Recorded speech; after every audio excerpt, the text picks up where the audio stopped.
नमस्कार दोस्तों, मैं सूरजलाल संत कबीर विद्यापीठ पीजी कॉलेज के सभी छात्र एवं छात्राओं का हार्दिक स्वागत करता हूं। जैसा कि हम लोग संपूर्ण आधुनिक भारत विषय पर चर्चा कर रहे हैं, उस विषय के संदर्भ में हम लोगों ने बहुत सारे टॉपिकों पर कुछ चर्चा किया है। उसी के संदर्भ में आज हम लोगों का जो टॉपिक है वह यह है आधुनिक भारत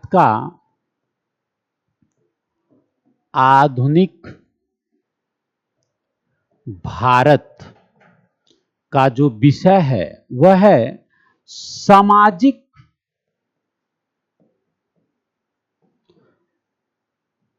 और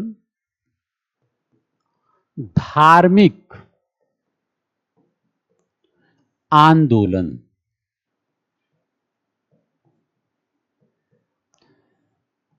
यह प्रकरण क्या है? सामाजिक एवं धार्मिक आंदोलन।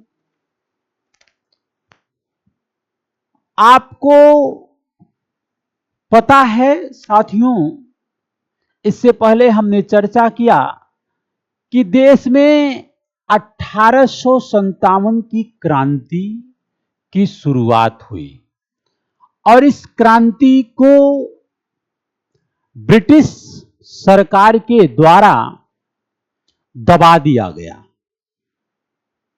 देश में क्रांति की शुरुआत हुई और इस क्रांति को ब्रिटिश सरकार के द्वारा दबा दिया गया।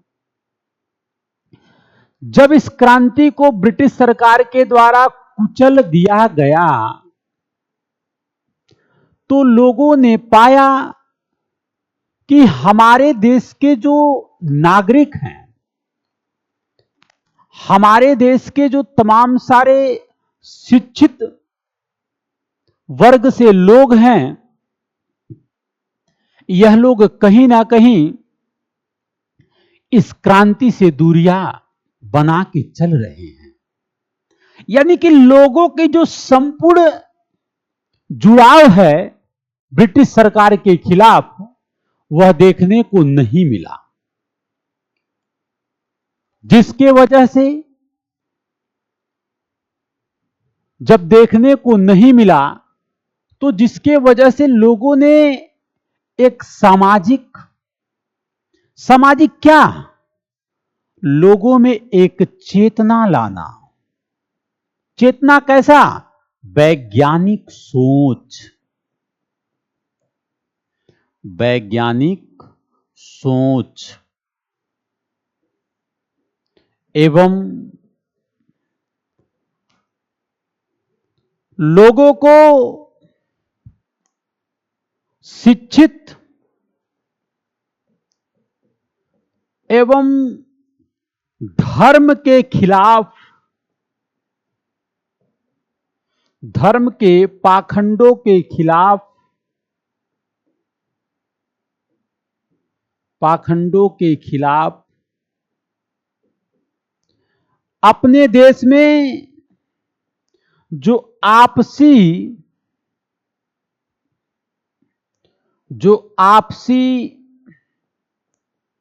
वैमनस्य है, उसे खत्म किया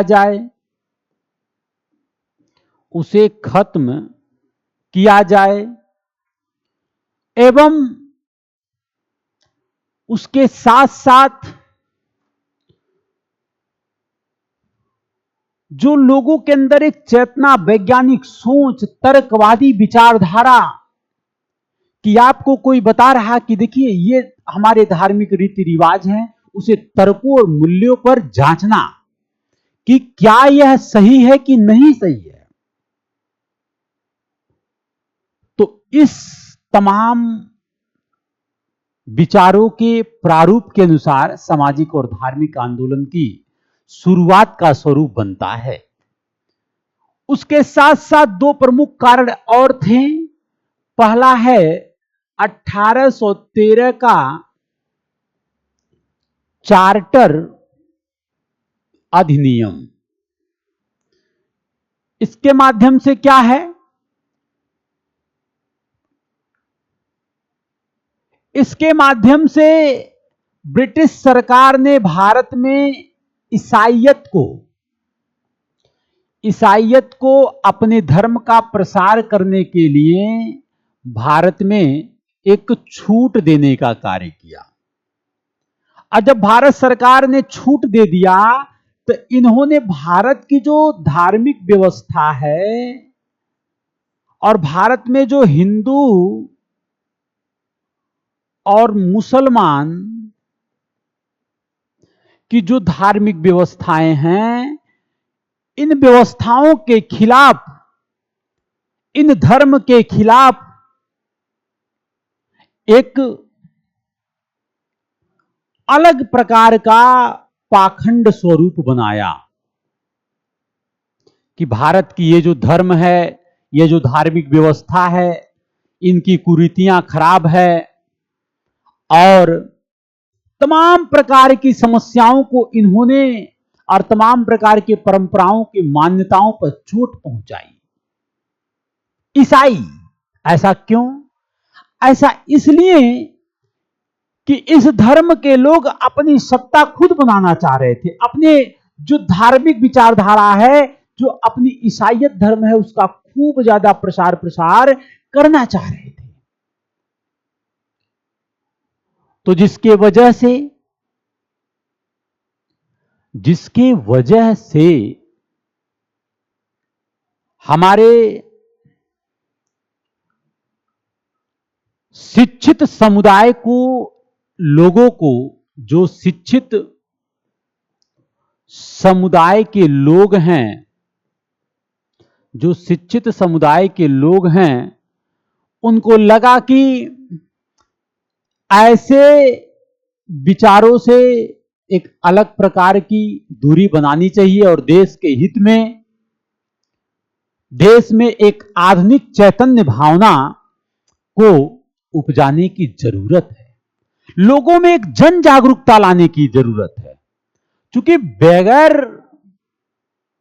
बगैर जन जागरूकता के आप राष्ट्रीय आंदोलन की भी शुरुआत नहीं कर सकते। क्योंकि देश अब उस मुहाने पर खड़ा है कि जिसे एक राष्ट्रीय आंदोलन की जरूरत है, जिसे एक नेशनल मूवमेंट की जरूरत है, जहां की शुरुआत 1857 की क्रांति से हो चुकी है। लेकिन फर्क सिर्फ इतना है कि 1857 की क्रांति में लगी असफलता से शिक्षित समुदाय को एक जानकारी मिला कि लोगों को तर्कवाद, विज्ञानवाद एवं ऐसे तमाम सारे विषय पर लोगों के अंदर जन जागरूकता और चैतन्य लाने की जरूरत है। तो इसी प्रकार इस दिशा में आदरणीय महापुरुष राजा राम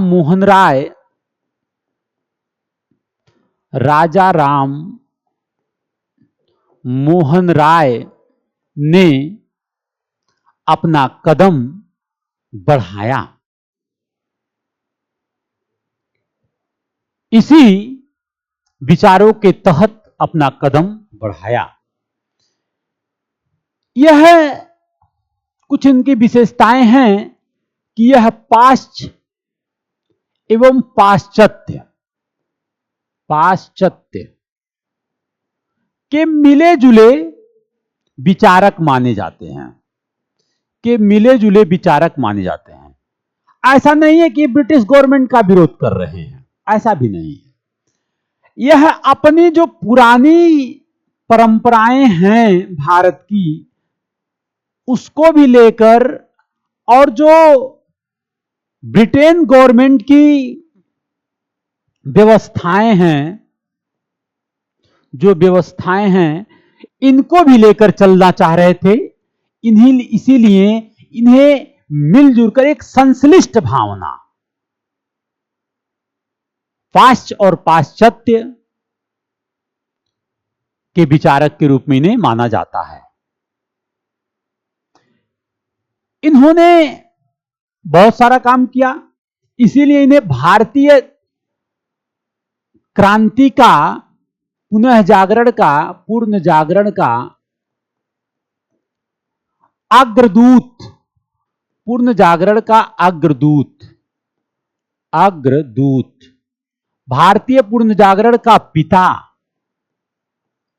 कहा जाता है राजा राम मोहन राय को। यानी भारतीय पूर्ण जागरण का मतलब क्या है? लोगों में जन जागरूकता, जन एकता, जन सामान्य की जो मूलभूत आवश्यकताएं हैं, एक देश का निर्माण कैसे होगा, लोगों में धर्म, विज्ञान, तर्कवाद की भावना भरना, मानव विकास कैसे होगा, इस बारे में बताने का कार्य किया।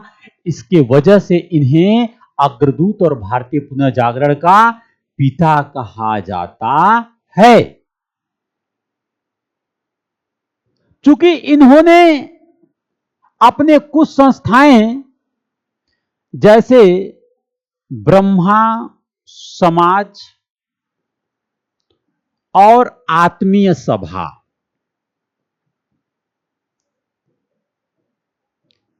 के माध्यम से जो धार्मिक आडंबर हैं, जो हमारे देश में मानव विकास की दिशा में आगे बढ़ने से रोक रहे हैं, जो कुछ धार्मिक परंपराएं हैं जो देश के लिए अहित है, उसके खिलाफ इन्होंने काम किया ताकि वह कुरीतियों को दूर किया जाए और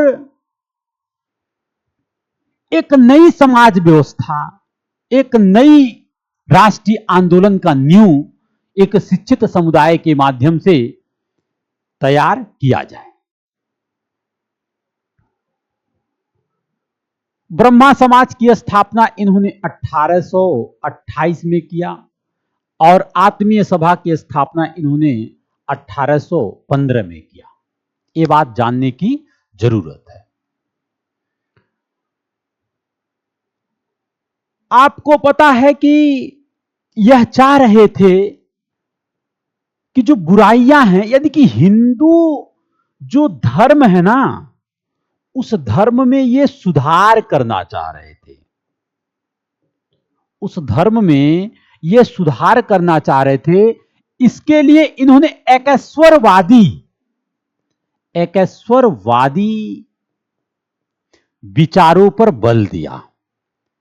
एकेश्वरवादी यानी ईश्वर में आस्था करो, लेकिन जो कुरीतियां हैं, जो धर्म के खिलाफ है, जो आडंबर हैं, जो विज्ञान से परे हो जा रहे हैं, तो इस प्रकार इन्होंने एक नई जन जागरूकता, एक नई क्रांति, एक नई विचारधारा देश में लाने का प्रयास किया। इसके साथ साथ इनके कुछ पत्रिकाएं भी हैं, जैसे मीरातुल,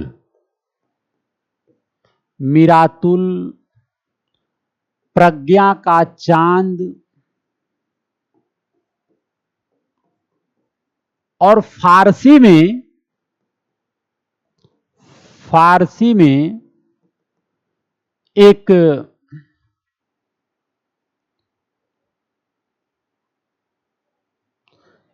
पत्रिका है तोहफात उल मुआहिदीन,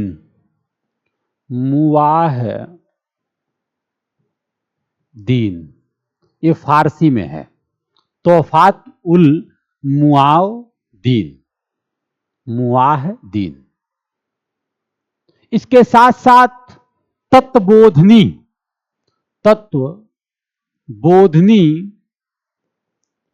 नामक भी पत्रिका है, जिसके माध्यम से यह देश में लोगों को एक जन चैतन्य के बारे में, जन जागरूकता लाने की दिशा में कार्य किए। इनका मुख्य विचार एकेश्वरवादी विचारधारा पर आधारित था और हिंदू धर्म में सुधार करना चाहते थे। इस बात को आप समझ रहे होंगे। ठीक इसी प्रकार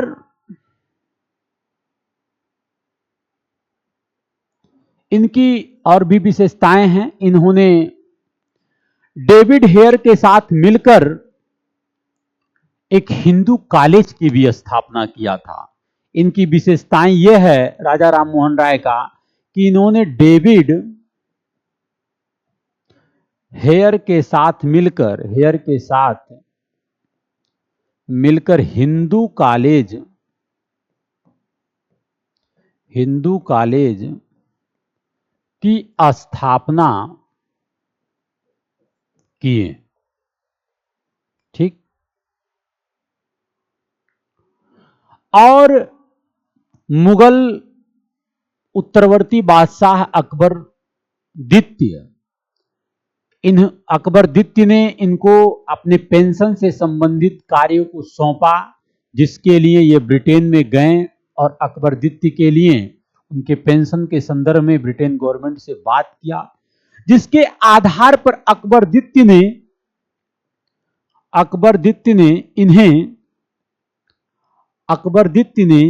इन्हें राजा की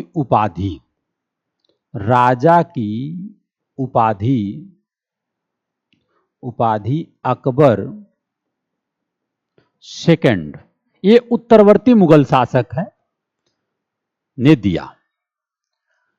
इस प्रकार धीरे धीरे ब्रह्मा समाज या इनकी जो संस्था है आत्मीय सभा, इस समाज के बारे में जो सबसे पहले तो आत्मीय सभा था, फिर बाद में ब्रह्मा समाज था। ब्रह्मा समाज को बाद में इन्हीं के संस्था से जुड़े हुए सदस्य केशव चंद्र सेन के माध्यम से केशव चंद्र सेन के माध्यम से एक भारतीय ब्रह्मा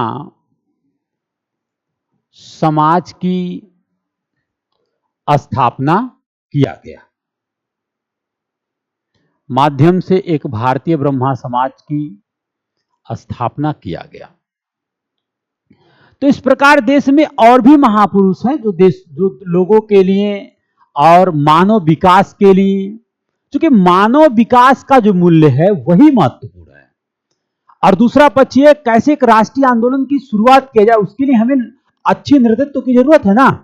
तो अच्छे नेतृत्व के लिए पहले लोगों को जन जागरूकता लानी पड़ेगी।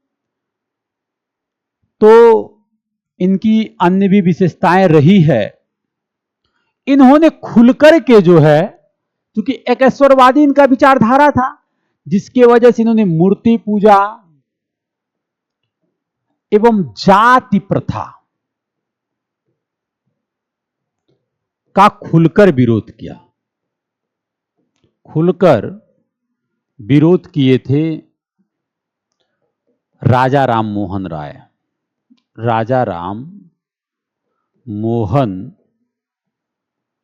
राय। इस बात को आप समझ रहे हैं। इसी के साथ साथ अन्य महापुरुष जो महाराष्ट्र में अपने संस्था का निर्माण किए हैं। अगला जो संस्था है वह है प्रार्थना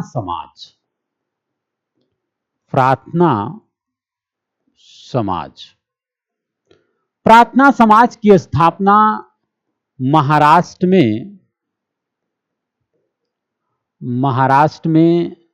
आत्माराम पांडुरंग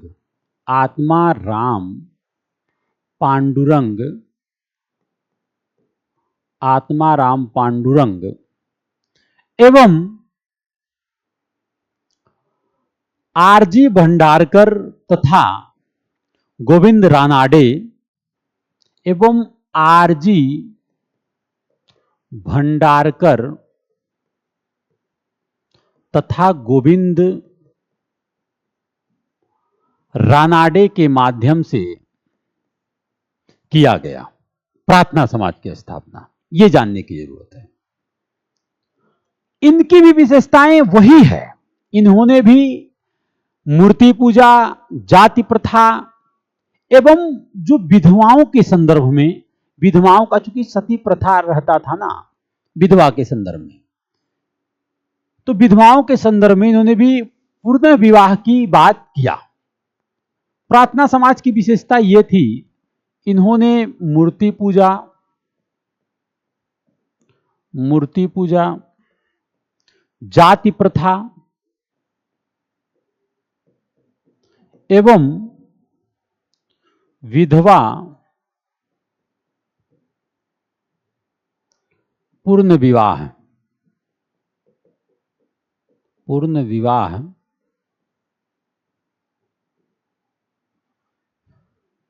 के बारे में भी कार्य किया और देश हित में लोगों को अनंतः विधवा पूर्ण विवाह के संदर्भ में कानून बना है देश में। आदरणीय ईश्वर चंद्र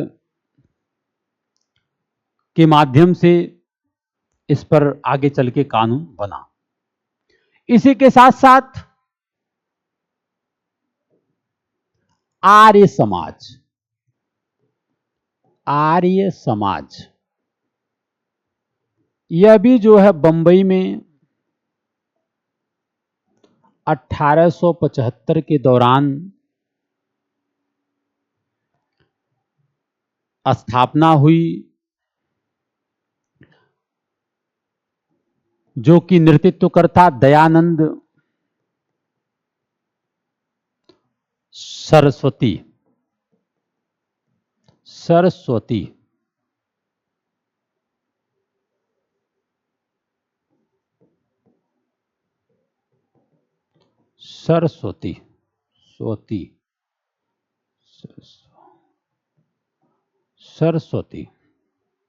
दयानंद सरस्वती के माध्यम से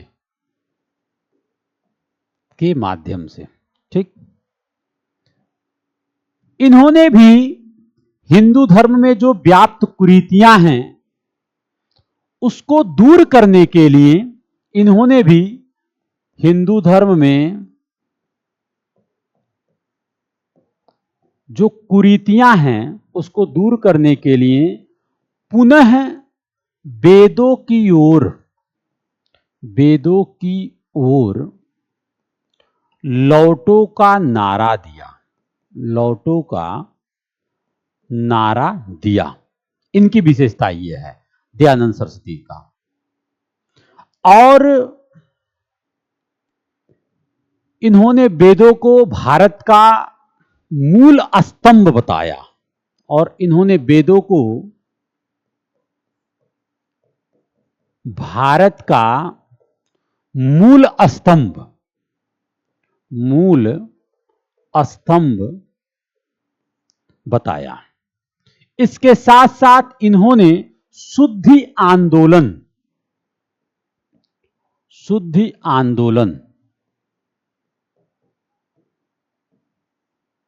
भी चलाया। शुद्धि आंदोलन का कहने का तात्पर्य है कि जो व्याप्त कुरीतियां हैं हिंदू धर्म में उसको बेहतर फिर से अच्छे मार्ग में ला करके एक आंदोलन चलाया जाए। एक आंदोलन इसलिए चलाया जाए कि ताकि समाज में उस कुरीतियों को समाज से हटा दिया जाए। और इनकी सबसे बड़ी विशेषता, इन्होंने स्वराज शब्द के बारे में चर्चा किया। चूंकि यह स्वराज को स्वशासन देश के हित में एक बड़े पैमाने पर चर्चा का विषय बना है कि अब वह समय आ गया है कि देश अपने स्वशासन के लिए कैसे अब अपने राष्ट्रीय आंदोलन की शुरुआत करेगा। इसके लिए एक स्वशासन की जो जरूरत है, वह जो स्वराज की जरूरत है, इसके लिए देश को अपने जो धार्मिक आडंबर है, जो धार्मिक कुरीतियां हैं, क्योंकि देखिए यह व्यवस्था आप देखेंगे कि जो पुण्य जागरण की कहानी है, ऐसा बड़े पैमाने पर यूरोप में भी हुआ है। विश्व इतिहास के दृष्टि से देखा जाए तो वहां भी हुआ है, तब लोगों के अंदर एक लोकतांत्रिक भावना पनपा। ठीक उसी प्रकार लोकतंत्र के मूल्य क्या हैं, एक जन जागरूकता क्या है, लोगों को सरकार का कैसे निर्माण करना है, स्वशासन क्या है, इस दिशा में दयानंद सरस्वती जी का बहुत अमूल्य योगदान है। इस बात को आप समझ रहे होंगे। इसके साथ साथ देश में अन्य भी संस्थाएं रही हैं, जैसे 19वीं सदी में बंगाल के बुद्धिजीवियों ने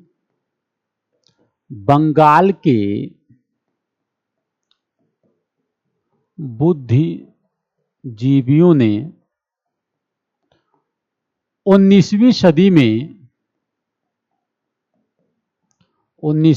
में एक यंग बंगाल आंदोलन, एक जो है यंग बंगाल आंदोलन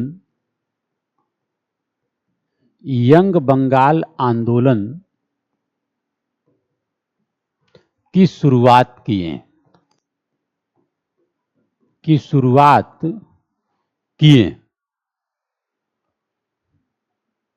जिसके प्रवर्तक हेनरी लुइस डेरेजियो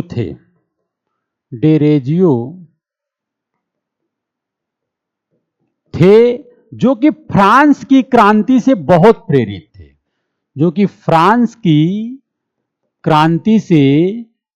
प्रेरित थे, हेनरी लुइस डेरेजियो, जो बंगाल के बुद्धिजीवी हैं, जो 19वीं सदी में यंग बंगाल आंदोलन की शुरुआत किए। चूंकि बंगाल में कुछ प्रमुख मुद्दे, जैसे प्रेस की स्वतंत्रता की आजादी नहीं थी, ब्रिटिश गवर्नमेंट दमन कर रहा था, जमींदारों का अत्याचार चल रहा था, कर लगान में वृद्धि, जो रैयत थे, जो खेतीबाड़ी करते थे, उनकी भी कोई सुरक्षा नहीं थी। तो इस प्रकार इन तमाम सारे कारणों की वजह से, जैसे वह कारण है प्रेस की स्वतंत्रता बंगाल में नहीं थी, एवं जो जमींदारों का अत्याचार,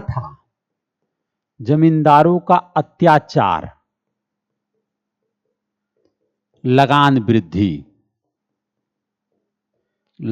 में वृद्धि, इन कारणों के वजह से बंगाल में यंग बंगाल आंदोलन की शुरुआत हेनरी डेरेजियो के द्वारा किया गया था। इस बात को आप समझ रहे हैं। इसके साथ साथ भारत में और भी महापुरुष थे, जैसे स्वामी विवेकानंद जी अपने गुरु रामकृष्ण मिशन से जुड़े थे, और यह रामकृष्ण परमहंस के शिष्य थे, और इन्हीं के द्वारा एक मिशन की शुरुआत हुई है, जिसका नाम है रामकृष्ण मिशन। 1897 में इसका शुरुआत हुआ, और शुरुआत करने वाले विवेकानंद हैं, जो अपने गुरु परमहंस की शिक्षाओं का प्रसार कर रहे थे। स्वामी विवेकानंद जी भी एक महापुरुष थे, और इन्होंने भी भारत में जो उपनिषद हैं, वेद हैं, गीता के जो दर्शन हैं, इसको आधार बनाकर इन्होंने विश्व को एक मानव मूल्यों के बारे में जन जागरूकता लाने का कार्य किया। इनका आधार क्या था?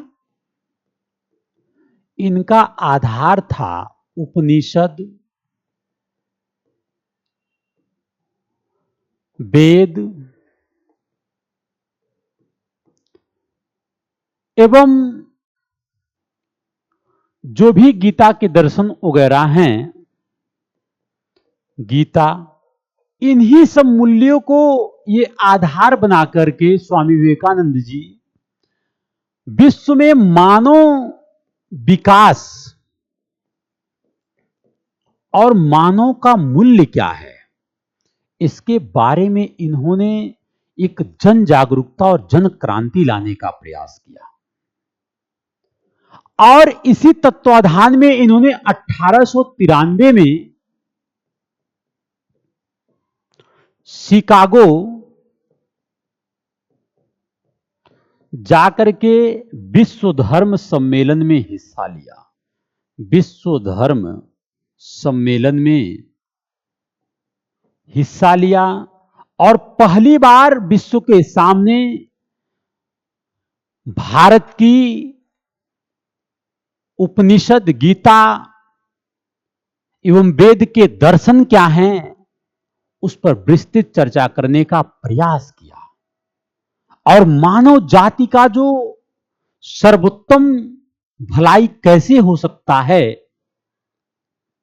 इसके बारे में अद्भुत विकास करने का प्रयास इन्होंने किया। इसके साथ साथ इन्होंने बहुत सारे पुस्तकें और इनकी कृति रचनाएं लिखी गई, जैसे राजयोग, कर्मयोग, वेदांत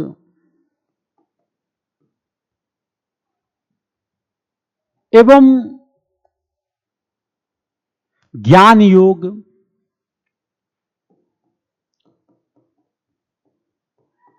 यह वह दर्शन है, यह सारे वह दर्शन हैं जो कि मानव के विकास के लिए क्या मूल्य होना चाहिए, लोगों में कैसा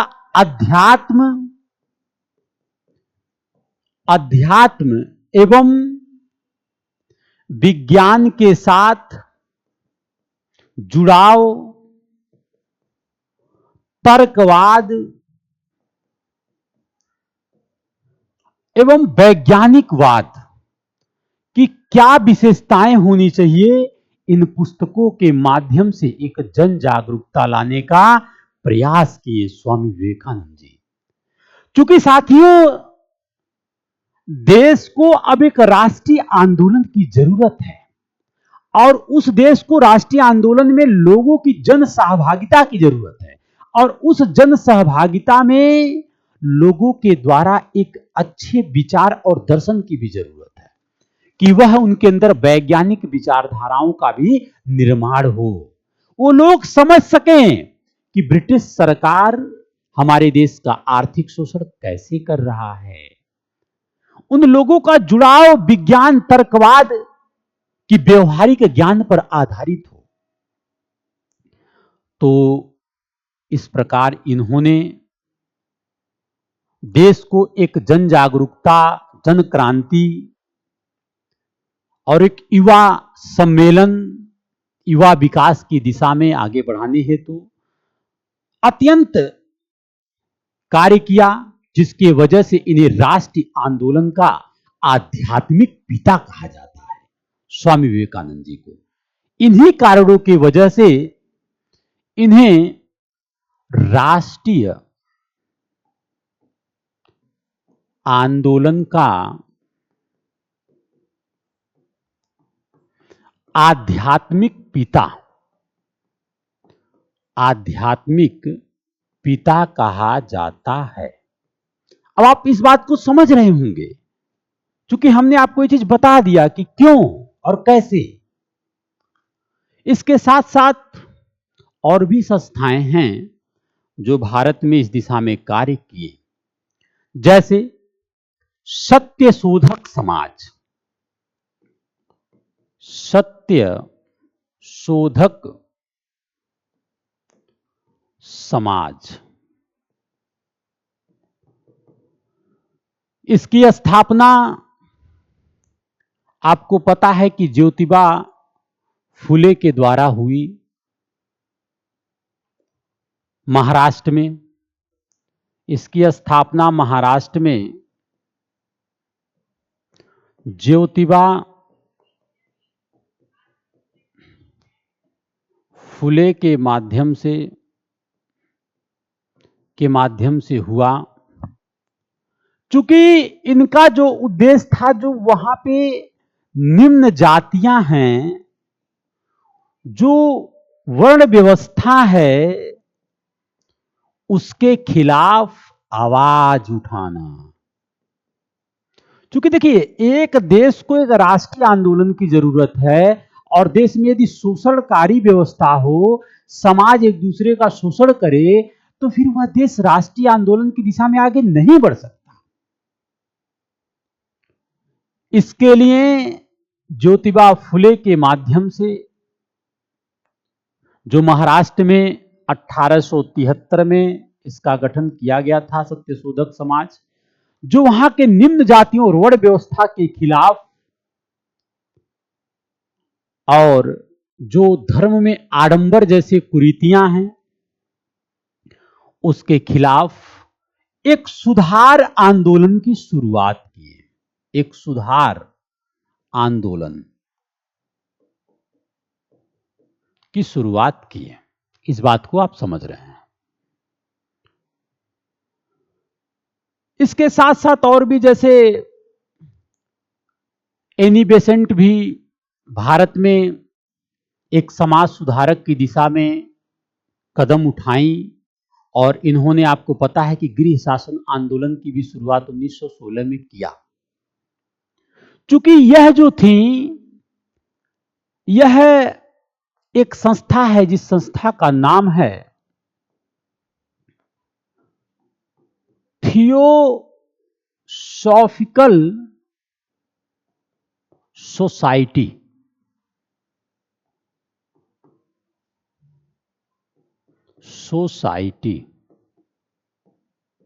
जो मैडम इसकी जो संस्थापक रही हैं,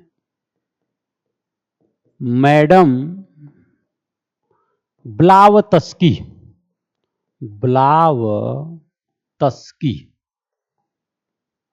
इनके माध्यम से इस संस्था का निर्माण किया गया न्यूयॉर्क, अमेरिका में। और इस संस्था से कर्नल हेनरी अलकाट भी जुड़े हैं। कर्नल हेनरी अलकाट का भी जुड़ाव रहा है। इस संस्था में इन्हीं दोनों की महत्वपूर्ण भूमिका थी। थियोसॉफिकल सोसाइटी में madam Blavatsky and colonel Henry Olcott. लेकिन इस संस्था का जो गठन है, वो 1875 में न्यूयॉर्क, संयुक्त राज्य अमेरिका का एक शहर है। 1875 में न्यूयॉर्क में, जो यूएसए का एक शहर है, किया गया। लेकिन इस संस्था से एनी बेसेंट का भी जुड़ाव रहा, और इन्हीं के माध्यम से, इन्हीं से प्रेरित होकर एनी बेसेंट ने गृह शासन आंदोलन की शुरुआत भी किया था। और तमाम ऐसे कार्य, जैसे एनी बेसेंट मदन मोहन मालवीय के साथ मिलकर बीएचयू, जो बनारस हिंदू विश्वविद्यालय आप देखते हैं, मिलकर के निर्माण किया गया, प्रयासों से बना। सरकार की भी भूमिका थी। तो ऐसे तमाम सारे कार्य जो एनी बेसेंट ने मदन मोहन मालवीय जी से मिलकर मदन मोहन मालवीय के प्रयासों से मिलकर बीएचयू जो कि बनारस हिंदू विश्वविद्यालय के दिशा में कार्य करने का प्रयास किया। तो इस प्रकार यह है भारत की सामाजिक और धार्मिक आंदोलन। अब इस सामाजिक और धार्मिक आंदोलन के कुछ प्रभाव रहे हैं, जैसे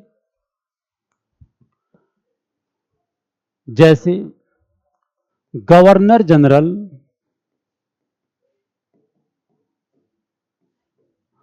विलियम बेंटिक के माध्यम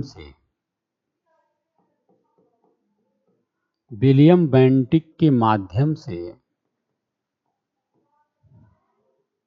सती प्रथा को बैन किया गया। 1829 में सती प्रथा को बैन किया गया, लेकिन इसके लिए इस प्रतिबंध के लिए राजा राम मोहन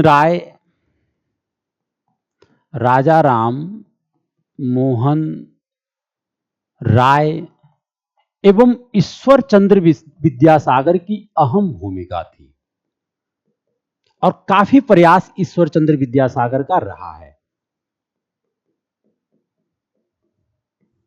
इस बात को आप समझ रहे होंगे। ये उसी सामाजिक धार्मिक आंदोलन का इंपैक्ट है, प्रभाव है कि लोगों ने भारत की उसमें British governor general William Bentinck ने इस सती प्रथा को 1829 में बैन करने का कार्य किया, प्रतिबंध करने का कार्य किया और इन्हीं महापुरुषों के एक सफल प्रयोग के माध्यम से बाल विवाह जैसे कुरीतियों पर भी कानून बनाए गए। बाल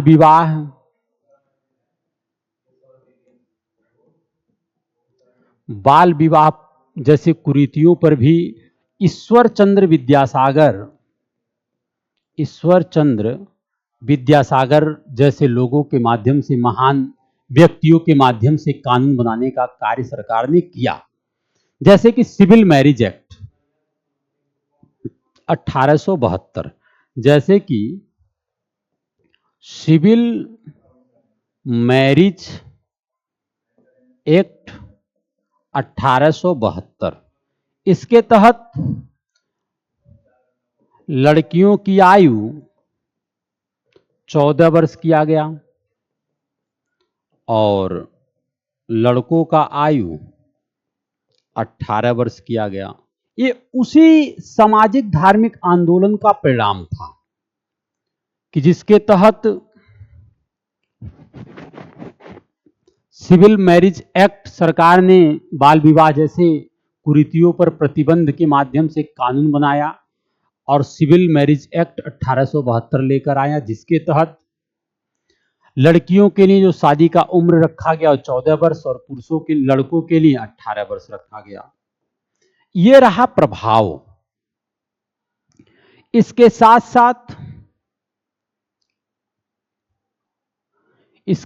साथ और भी बाल विवाह से संबंधित कानून, जैसे कि शारदा एक्ट को भी लाया गया। इसके तहत क्या हुआ? इसके तहत फिर उम्र में, आयु में परिवर्तन किया गया।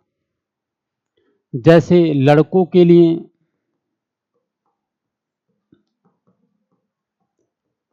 21 वर्ष और लड़कियों के लिए 18 वर्ष। यह शारदा एक्ट का प्रावधान रहा है। यह भी राजा राम मोहन राय, ईश्वर चंद्र विद्यासागर, अन्य महापुरुषों के माध्यम से यह कार्य हो पाया। उसके साथ साथ और भी कानून हैं जैसे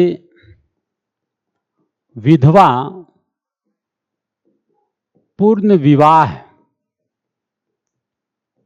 अधिनियम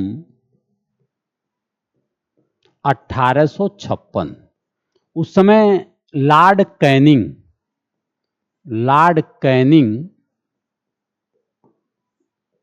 गवर्नर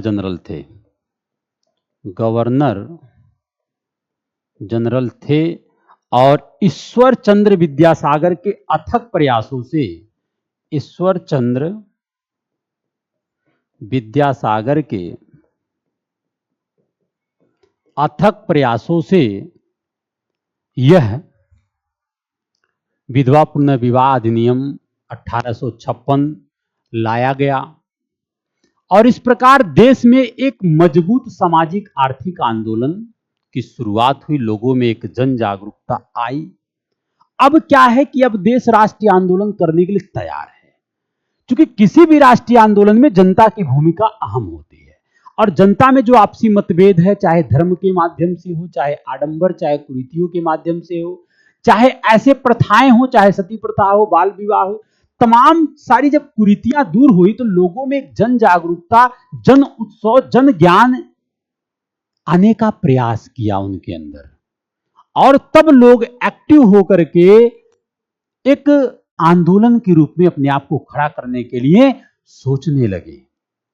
तो इस प्रकार साथियों, इस टॉपिक को यहीं तक हम लोग रखते हैं। इसके बाद इसके आगे की जो कहानी है, जो भी विषय है, इस पे आगे चर्चा करेंगे।